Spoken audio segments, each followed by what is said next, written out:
बोलो भारत माता की, कांग्रेस पार्टी की, महात्मा गांधी जी की,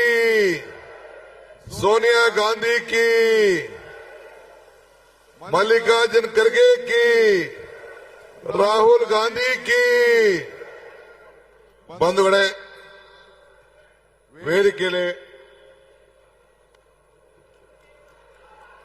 ವೇದಿಕೆಯಲ್ಲಿ ಇರತಕ್ಕಂತ ನಮ್ಮ ಮುಖ್ಯಮಂತ್ರಿಗಳಂತ ಸಿದ್ದರಾಮಯ್ಯ, ಅಖಿಲ ಭಾರತ ಕಾಂಗ್ರೆಸ್ ಪಕ್ಷದ ಪ್ರಧಾನ ಕಾರ್ಯದರ್ಶಿಗಳು, ಕರ್ನಾಟಕ ರಾಜ್ಯದ ಉಸ್ತುವಾರಿಗಳು ಆದಂತ ಶ್ರೀ ರಣದೀಪ್ ಸಿಂಗ್ ಸುರ್ಜೇವಾಲಾ ಅವರ, ರಾಜ್ಯದ ಉಪಮುಖ್ಯಮಂತ್ರಿಗಳು, ಪಿಸಿಸಿ ಅಧ್ಯಕ್ಷರು ಆದಂತ ಶ್ರೀ ಡಿ ಕೆ ಶಿವಕುಮಾರ್ ಅವರ,